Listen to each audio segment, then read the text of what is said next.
Hey y'all, welcome back to my channel, At Home with Willowberry. Or if you're new, welcome. Where have you been? I'm so happy to see you here. My name is Valerie, and in today's video, it's dinner time here in the Virginia mountains. So I'm making dinner for my family. We're having smothered pork chops with rice and green beans, and a pumpkin treat for dessert. So if you're interested, I hope you'll stick around and enjoy the video.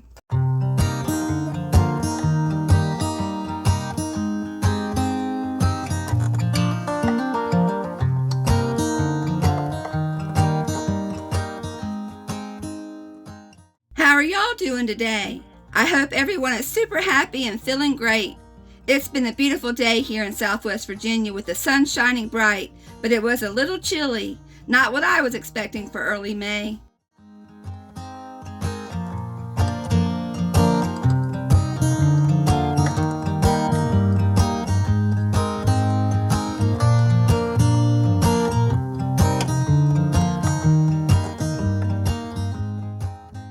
Well, I think by now most of y'all know we're about to move to our new homestead, and I've got a lot of packing to do.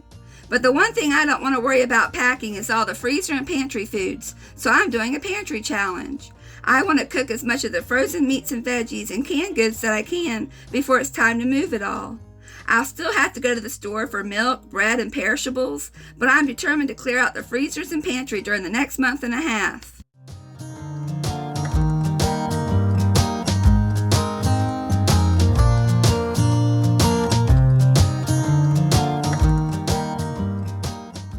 My pantry meal tonight will be frozen pork chops and frozen green beans that I had in the freezer, and white rice. I also have a can of pumpkin puree that I wanted to use up, so I found a recipe for a pumpkin dessert. I know, it's spring. Pumpkin is for fall desserts. But like I said, I plan to clean out this pantry before moving. So pumpkin and spring it is.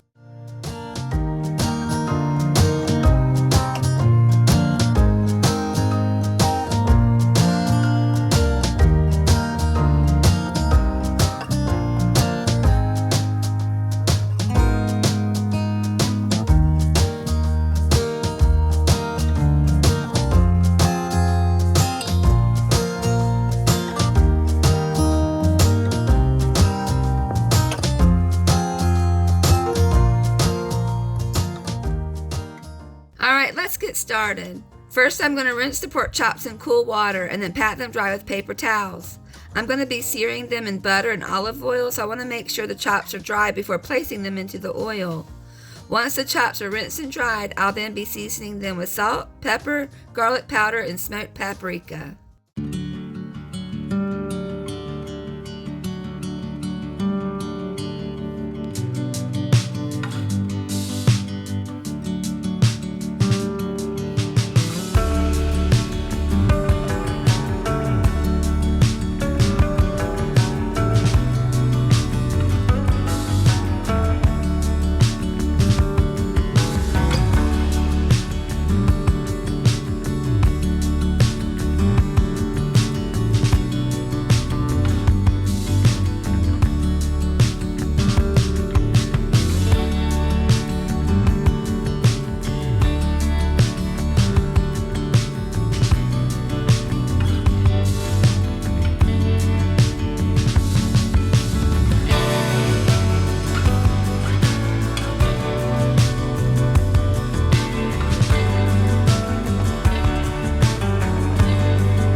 I'm going to sear the pork chops in butter and olive oil for about 2 to 3 minutes on each side, and then I'll let them finish cooking in the oven. I've never been able to pan fry pork chops to completion on the stovetop. I usually end up burning them, or they end up being really tough.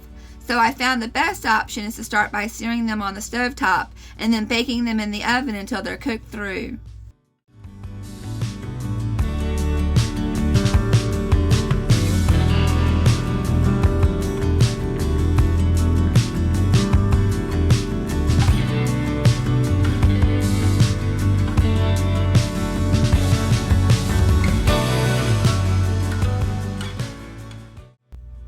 to be making a creamy herb gravy to smother the pork chops in. I have some fresh herbs for the gravy that I need to chop up. I have parsley, rosemary, and thyme, so I'm going to go ahead and get started on that while the pork chops are searing.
Oh my goodness, would you look at all those cuties?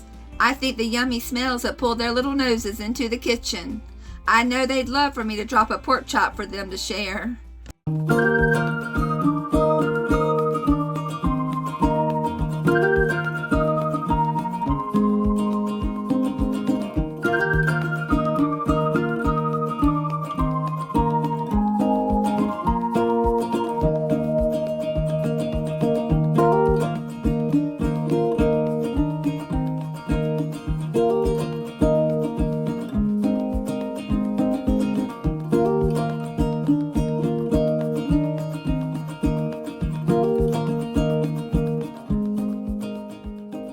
All the chops have been seared, so now I'm going to finish cooking them by baking the pork chops in a 350-degree oven for approximately 20 minutes or until they reach an internal temperature of at least 145 degrees Fahrenheit.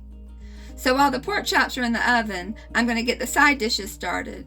We're having green beans and white rice, and then I'll be making the creamy herb gravy for the pork chop.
coming along nicely.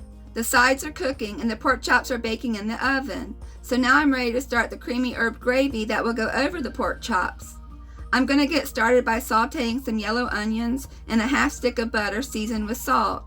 After they've caramelized, I'll then add approximately 4 tablespoons of flour to the onions, stirring continuously until the flour starts to darken in color, which takes 3 to 4 minutes. Once the flour is ready, I'll then add a carton of chicken broth to the pan. Once the broth begins to thicken, I'll then add approximately 1 cup of heavy cream, as well as all the herbs I chopped up, which was parsley, rosemary, and thyme. I also seasoned the gravy with salt and pepper.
Dinner is just about ready, y'all.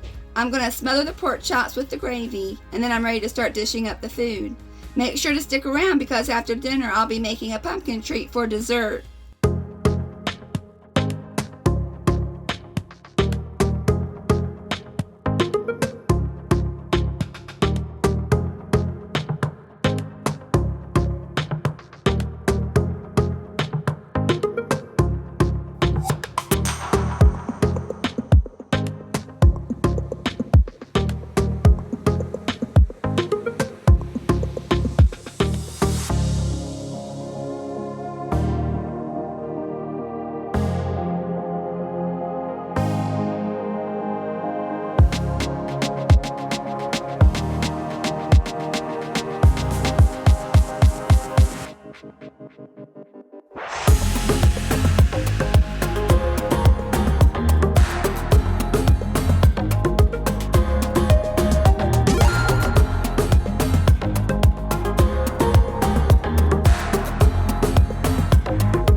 up being a very delicious pantry meal. The only things I needed to purchase for this meal were the fresh herbs and the heavy cream to make the creamy herb gravy. I hope to one day start growing my own herbs instead of having to purchase them at the grocery store. Won't that be nice? I sure do wish you could smell how yummy it is in here. The gravy was so good and the pork chops were cooked to perfection.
Dinner was so good, y'all, but as always, there's a huge mess to clean up.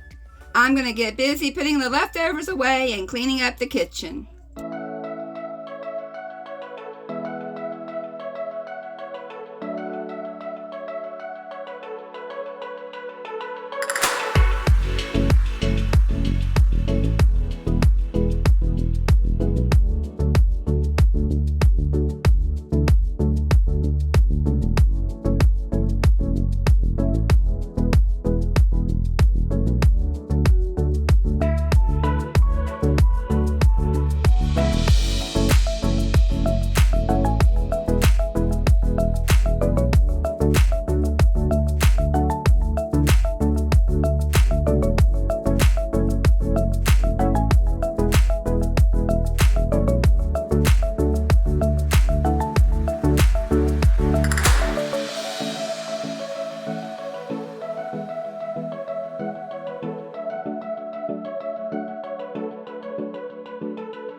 Well, look who's come to help me wash the dishes.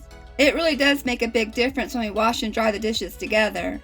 It definitely makes the job that much easier.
Well, y'all, the kitchen is clean. The animals have all had treats, and Milo even got a second dinner. So now I'm ready to make dessert. I found a recipe for pumpkin dessert on allrecipes.com, which I'll link in the description box down below. Like I mentioned before, I'm pretty sure that this is meant to be a fall dessert, but I needed to use up that last can of pumpkin puree, so that's how I found myself making a pumpkin dessert in May.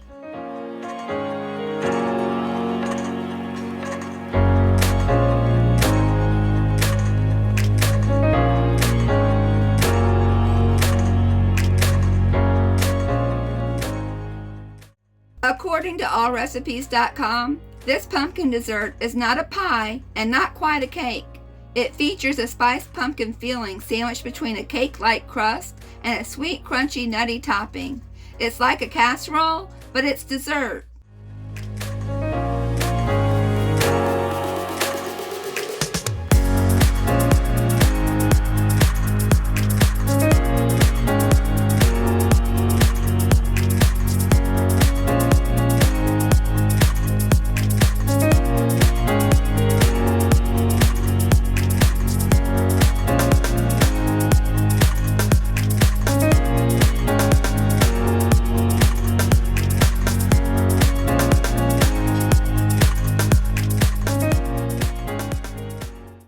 I'm going to be making the topping first. The topping calls for 1 cup yellow cake mix, a half a cup white sugar, and a 1/4 cup cold butter cubed. I added the sugar and cubed butter to 1 cup cake mix, and I blended with a pastry blender until the mixture resembled coarse crumbs, and then I set it aside.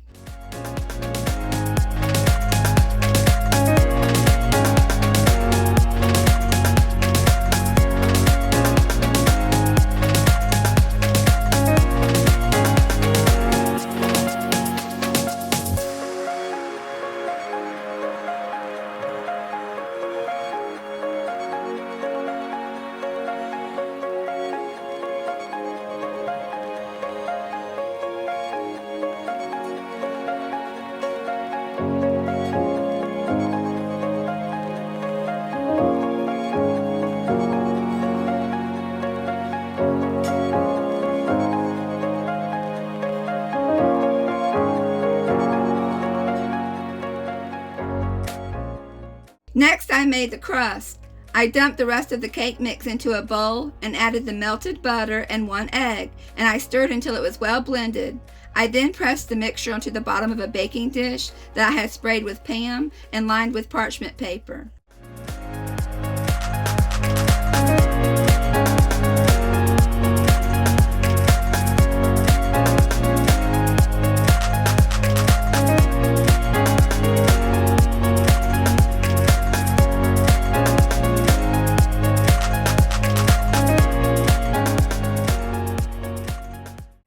I'll admit, I was a little concerned that I didn't have enough crust batter to cover the bottom of the 9x13 casserole dish that the recipe called for, but I knew I had followed the recipe to the T. So I just had to follow the process, and I took my time to spread the batter around as evenly as possible. I guess we'll just have to see what happens.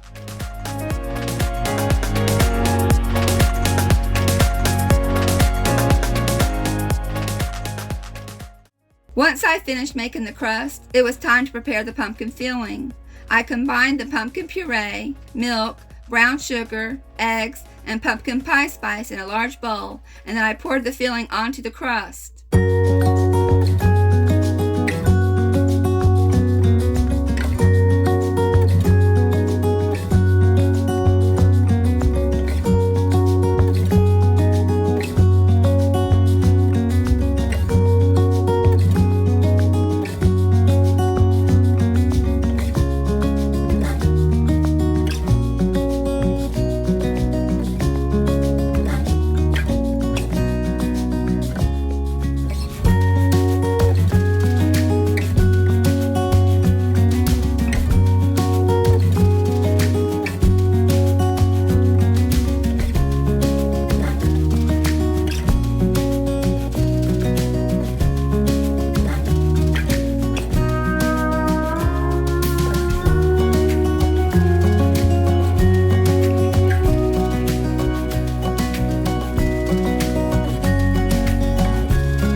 After pouring the filling onto the crust, I then sprinkled the crumbled topping over the pumpkin mixture, and then I topped it with walnuts.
I then baked the pumpkin dessert in a 350-degree oven for approximately 45 minutes.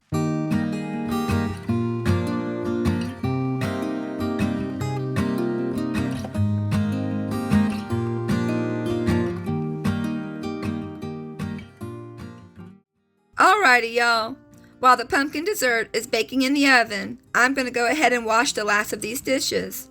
After all the hard work that Tim and I did to get the kitchen clean, I certainly don't want to leave a big mess now before going to bed.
The pumpkin dessert has been baking for about 45 minutes and the topping is golden brown, so I believe it's ready.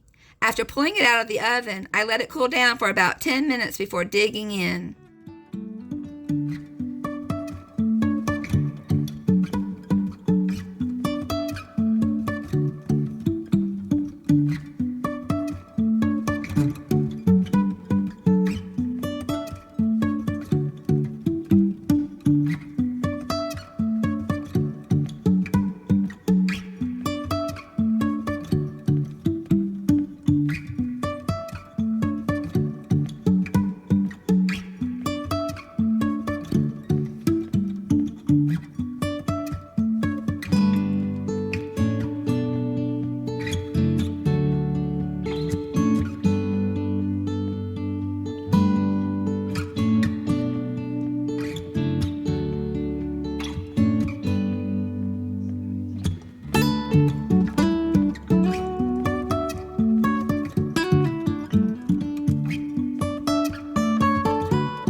The recipe says this dessert can stay in the fridge for up to 3 days and can be served cold or warmed up in the microwave. I served it warm on this night, but I actually preferred it better the next day when it was cold. And although the crust was thinner than I expected, it was very good.